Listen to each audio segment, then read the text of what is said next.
சமீபத்தில் எதிர்பார்த்த அளவுக்கு வெற்றி அடையாத கங்குவா படத்தில் ஒரு பேஸ் லைன் இருக்கும். தப்பு பண்ண ஒருத்தனை ஹீரோ தண்டிப்பார். அவன் இறந்து போவான். அவனோட பையன் அனாதையாக நிற்பான். இப்போ அந்த பையனை ஹீரோ தத்தெடுத்து வளர்ப்பார். அந்த பையனுக்கு தன் தகப்பனை கொண்ட ஹீரோ மேலே அவ்வளோ கோபம். ஹீரோவை கொல்றதுக்காக முயற்சி பண்ணிக்கிட்டே இருப்பான்.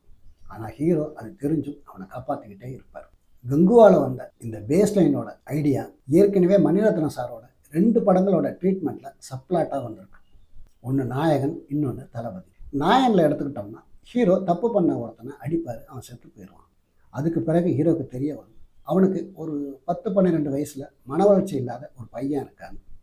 இப்போ அந்த பையனை ஹீரோ தான் வீட்டுக்கு கூப்பிட்டு வந்து மகனை போல வளர்ப்பார். கிளைமேக்ஸில் அந்த பையனுக்கு உண்மை தெரிய வரும். தன் அப்பாவோட துப்பாக்கி எடுத்துகிட்டு வந்து ஹீரோவை சுட்டு கொள்ளுவான். இது நாயகன் படத்தோட ட்ரீட்மெண்ட்டில் இருக்க ஒரு சப்ளாட். ரஜினி அடித்த தளபதி படத்துலையும் இப்படி ஒரு சப்ளாட் இருக்கும். தப்பு பண்ண ஒருத்தனை ஹீரோ அடிப்பார், அவன் செத்துருவான்.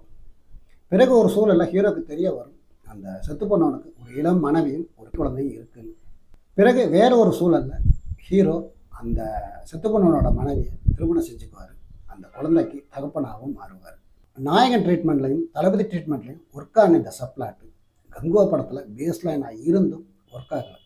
அதுக்கு காரணம் அவங்க சொல்ல வந்த விஷயம் எமோஷனலாக ஆடியன்ஸோட கனெக்ட் ஆகலை. ஒரு கதையில் எமோஷன் வேல்யூஸ் ரொம்ப பர்ஃபெக்டாக இருந்தால் தான் அது ஆடியன்ஸ்கிட்ட போய் எளிமையாக ரீச் ஆகும், கனெக்ட் ஆகும்.